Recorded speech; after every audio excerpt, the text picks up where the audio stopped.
Hi guys, I am Kaleem Ahmed and I'm an engineer, mechanical engineer by profession. मैंने last week एक YouTube पे एक channel बनाया है and the name of that particular channel is Tangent and Normal Classes. और उस channel के medium से आई गॉट टू नो बहुत सारे स्टूडेंट्स ने और बहुत सारे गार्जियंस ने मुझे ये सजेशन दिया है कि एक क्वाड्रेटिक इक्वेशन जो होता है we have studied in 10 quadratic equation के जो रूट्स होते हैं, तो how to find out the roots of that particular quadratic equation by the factorisation method. तो एक छोटा सा वीडियो मैं बना रहा हूँ आप लोगों के लिए, आप लोग देखें, उसको सीखने की कोशिश करें कि how is my teaching and where I need to improve up as far as the teaching, maths teaching is concerned. So we know that the standard we know that the standard form of the quadratic equation is ax square plus bx plus c. where मैं तरह से इसको तोड़ करके बताऊं तो where a is the numerical coefficient of x square and b is the coefficient of x and c is the constant term. Okay, तो अभी हम लोग इसको फैक्टराइजेशन मेथड से हम लोग देखते हैं कि इसके रूट्स या फिर मूल जिसको हिंदी में कहते हैं उसको हम लोग कैसे फाइंड आउट करेंगे। तो हम लोग जानते हैं कि यहाँ से अगर हम लोग सेग्रीगेट करते हैं तो this is a b c। सो सबसे पहले स्टेप जो हम लोग करेंगे यहाँ से we take a and c. So we will take the coefficient of x square and the constant term. So step 1 में हम लोग क्या करेंगे, करेक्ट, स्टेप 1 हम लोग इसको नाम दे रहे हैं। स्टेप 1 में जो कोएफिशिएंट ऑफ x स्क्वायर रहेगा और जो कांस्टेंट टर्म है हम लोग उसको मल्टीप्लाई करते हैं, करेक्ट। उसको मल्टीप्लाई करने के बाद जो इसको वैल्यू आएगी we will write down the value of the multiplication. उसके बाद ये जो मल्टीप्लिकेशन AC आया है इसको हम लोग फैक्टराइजेशन करते हैं, ठीक है। सो अगर हम लोग यहाँ से इसकी फैक्टर निकालते हैं तो दिस इज a से अगर हम लोग इसको फैक्टर को डिवाइड करते हैं सो यहाँ पर c बच गया और c से अगर हम लोग इसको फैक्टर करते हैं सो 1 इज द लास्ट रिमाइंडर। तो अगर हम लोग AC को फैक्टर कर रहे हैं तो we get basically a into c। अब हमने देखा कि जो कोएफिशिएंट ऑफ x स्क्वायर था और जो कांस्टेंट टर्म है उसको मल्टीप्लाई करने के बाद AC आया है, AC को हमने फैक्टर कर करके जो उसके फैक्टर्स आए हैं वो a और c हैं। अब जो ये जो मिडिल टर्म है b is the middle term, okay. So b को हम लोग जो मिडिल टर्म है with the help of these factors a और c, b को हम लोग ऐसे तोड़ेंगे, b को इस तरीके से with the help of a and c हम लोग ऐसे तोड़ेंगे कि हमें प्लस b आ जाए यहाँ से। तो हमारे पास या तो एक सॉल्यूशन हो जाएगा प्लस a और प्लस c कर देंगे हम यहाँ से, करेक्ट। मे बी यहाँ से एक ऑप्शन मुझे मिल जाए, दूसरा ऑप्शन मुझे यहाँ से मिलेगा या तो मैं माइनस a माइनस c कर दूं तो मुझे ये मिडिल टर्म को अगर हम लोग तोड़ेंगे तो मुझे मिडिल टर्म मिल जाएगा यहाँ से, करेक्ट। पॉसिबिलिटी ये बनती है कि या तो a निगेटिव हो जाए c पॉजिटिव भी हो सकता है, करेक्ट। और लास्ट जो केस आ रहा है उसमें हम लोग अगर a को हम पॉजिटिव कर देते हैं और c को निगेटिव करते हैं तो हम लोगों को b के वैल्यू फाइंड आउट हो जाएगी। तो यहाँ से मैंने एक चीजें मैंने देखी कि सबसे पहला स्टेप हमने देखा कि जो x स्क्वायर के जो कोएफिशिएंट थे उसको मैंने लिया और जो लास्ट टर्म है दैट इज द कांस्टेंट है उसको मैंने मल्टीप्लाई किया, मल्टीप्लाई करने के बाद उसको मैंने फैक्टर निकाला तो हमारे पास दो फैक्टर्स आए a और c। अब जो मिडिल टर्म है, मिडिल टर्म को हम लोगों को तोड़ना है with the help of a and c।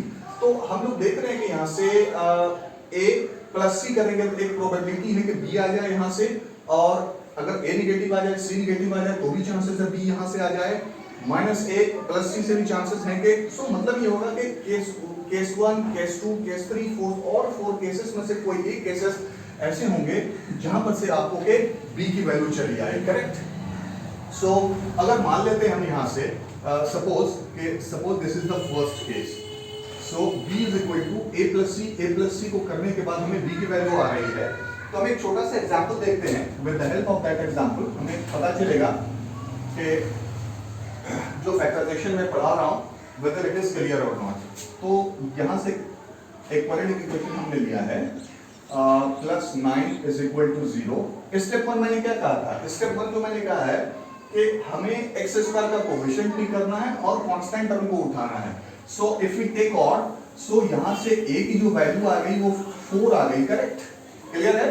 और यहाँ से b की जो वैल्यू है b हमें मिल गया -12। I hope it is clear.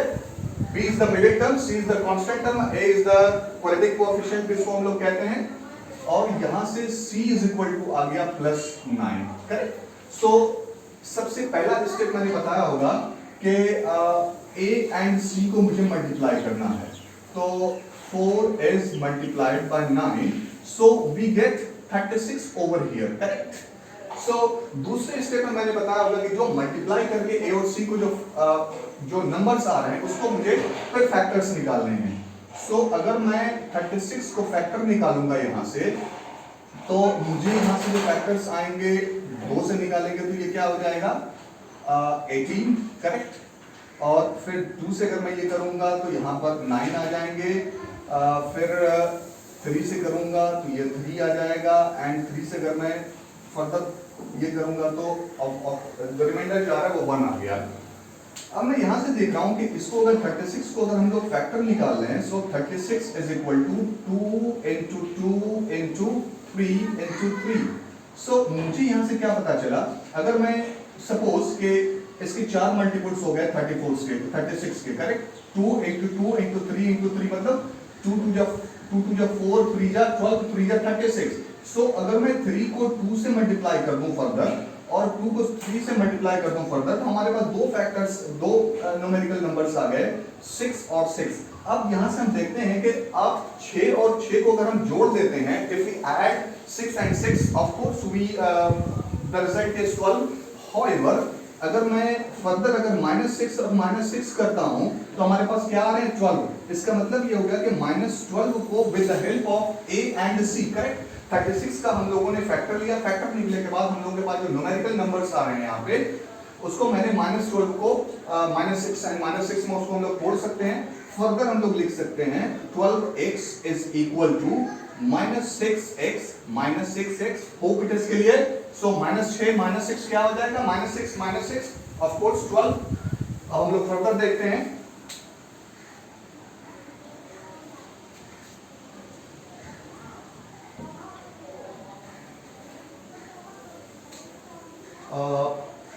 So 4x square, correct, minus of course -6x - 6x plus 9 is equal to 0। Hope it is clear। हमने -12 को क्या किया, with the help of 36 जो a और c के जो मल्टीप्लिकेशन फैक्टर्स आए हैं उसको मल्टीप्लाई करने के बाद फिर हमने फैक्टर किया। फैक्टर करने के बाद -12 को जो मिडिल टर्म को जो है हमने with the help of that factor हमने उसे ब्रेक कर दिया। सो यहाँ से अगर हम कॉमन ले लेते हैं, सपोज 2x मैंने कॉमन ले लिया, करेक्ट। सो यहाँ से 2x - 3, hope it is clear. मैंने 2 यहाँ से कॉमन ले लिया तो multiple of 2 is 4, correct. x square से x मैंने कॉमन ले लिया तो remainder is x, hope it is clear. So further मैं यहाँ से मैंने 3 कॉमन ले लिया तो I hope 3x - 3 is equal to 0, correct. So further अगर हम लोग मूव ऑन करते हैं तो 2x - 3 is the constant term of this particular equation. So 2x - 3 is equal to 0। We know that the standard form of the quadratic equation is ax square plus bx plus c। So we know that कि x की अगर power 2 है तो definitely हमें जो rules जो solution मिलेंगे there will be the two solutions of that particular quadratic equation।